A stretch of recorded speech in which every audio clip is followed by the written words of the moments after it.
الحمد لله والصلاة والسلام على رسول الله وعلى آله وأصحابه اجمعین اما بعد۔ سامعین محترم، اللہ تعالیٰ نے انسانوں کو کسی بھی دور میں کسی بھی حال میں بغیر تربیت کے نہیں چھوڑا، بلکہ ہمیشہ اللہ تعالیٰ نے انسانوں کی تربیت کا انتظام فرمایا۔ حتیٰ کہ پہلے انسان سیدنا آدم علیہ السلام کو اللہ تعالیٰ نے نبی بنایا اور ان کی تربیت خود فرمائی اور ان سے نسل آدم چلی۔ ہر دور میں اللہ تعالیٰ امتوں کی تربیت کے لیے انبیاء کو مبعوث فرماتے رہے۔ انبیاء کرام علیہ السلام امتوں کی تربیت فرماتے رہے۔ یہی تربیت ہے جو انسان کو انسان بناتی ہے، جو انسانی معاشرے کو انسانی معاشرہ بناتی ہے، جو انسانوں کو ظلم اور جبر سے اور تمام بری عادتوں سے، برے کاموں سے روکتی ہے۔ اس تربیت کا التزام اور اہتمام اللہ تعالیٰ نے اجتماعی طور پر تو انبیاء سے کروایا، لیکن انفرادی طور پر جس عظیم شخصیت کو، جس عظیم ہستی کو اللہ تعالیٰ نے انسانوں کی تربیت کے لیے چنا، سامعین محترم، وہ ماں ہے۔ اللہ اکبر۔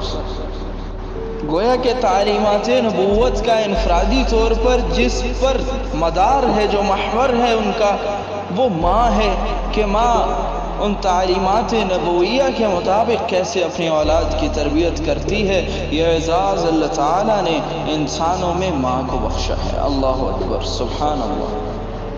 ایسی عظیم ہستی ہے جو انبیاء کے بعد آپ کی محبت کی سب سے زیادہ حقدار ہے۔ اللہ اکبر۔ یہ تو ماں کی عظمت اور ماں کے وقار کی ایک ہلکی سی جھلک ہے۔ اگر ماں کی عظمت اور ماں کے وقار اور ماں کی تربیت اور احسانات کی بات کی جائے تو اس کی تو انتہا ہی نہیں۔ وقت میں اتنی قلت ہے کہ اسے بتایا جا ہی نہیں سکتا، بیان کیا جا ہی نہیں سکتا۔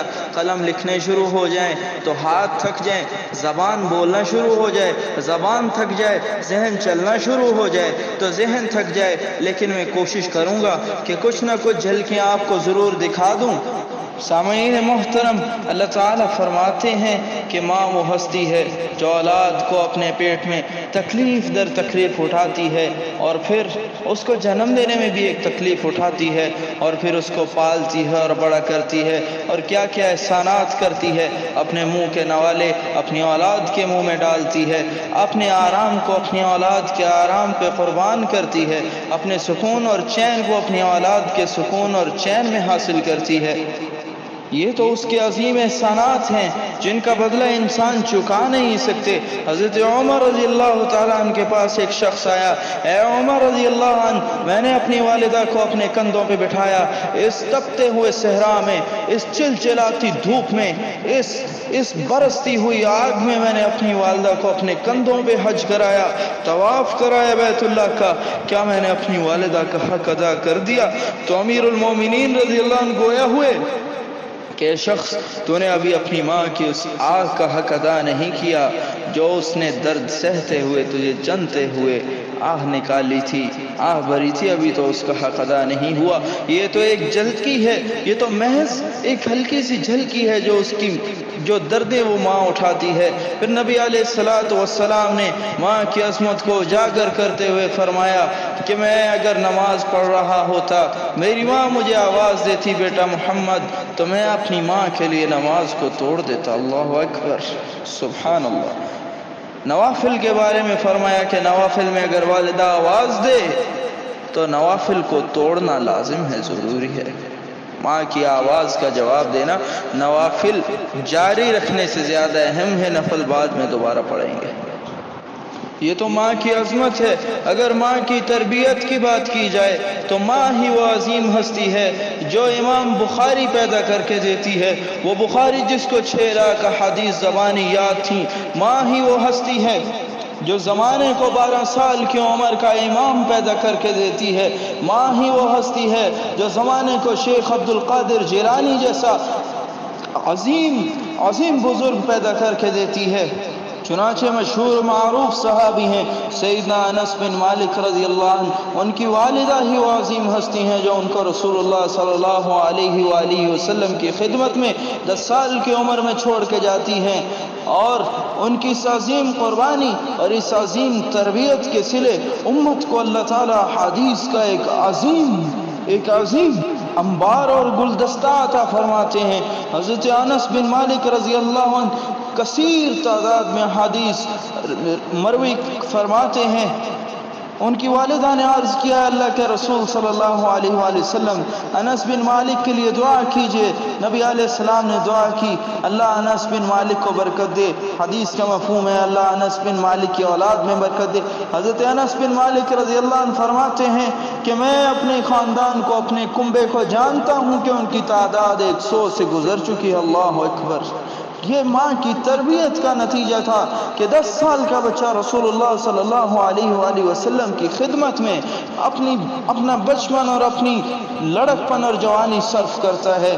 یہ ماں کی عظمت ہے کہ جس کی وجہ سے امت کو احادیث کا ایک اتنا بڑا ذخیرہ ملا، ایک اتنا بڑا گلدستہ ملا کہ جو احادیث ہم شمار کرنے لگیں تو ہم شمار نہ کر سکیں، اور وہ عظیم اصول فقہ کے اور وہ عظیم فضائل کی احادیث اور بے شمار قسم کی احادیث، یہ ایک ماں کی تربیت اور ایک ماں کی قربانی ہی کا نتیجہ ہے، جس نے انس بن مالک کو انس بن مالک الانصاری رضی اللہ عنہ بنایا، جس کے نام پر آج بھی سینکڑوں لوگ اپنی جانیں قربان کرتے ہیں، جو سینکڑوں محدثین، سینکڑوں طلباء اور علماء کے دلوں کی دھڑکن ہیں، جو سینکڑوں علماء اور طلباء آج بھی کہتے ہیں قال انس ابن مالک رضی اللہ عنہ۔ سبحان اللہ! کتنی بڑی فضیلت، کتنی بڑی عظمت اور کتنی بڑی شان ہے۔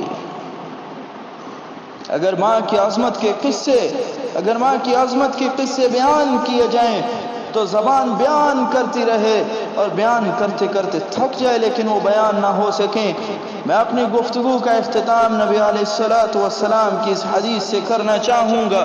نبی علیہ السلام نے فرمایا، اے عمر، اگر مجھے لوگوں میں سستی کا خیال نہ ہوتا تو میں آپ کو کہتا کہ آپ جا کے اعلان کر دیں کہ 4 قسم کے لوگ کچھ بھی کر لیں ان کے اوپر جہنم حرام ہو چکی ہے، وہ جنتی ہی جنتی ہیں۔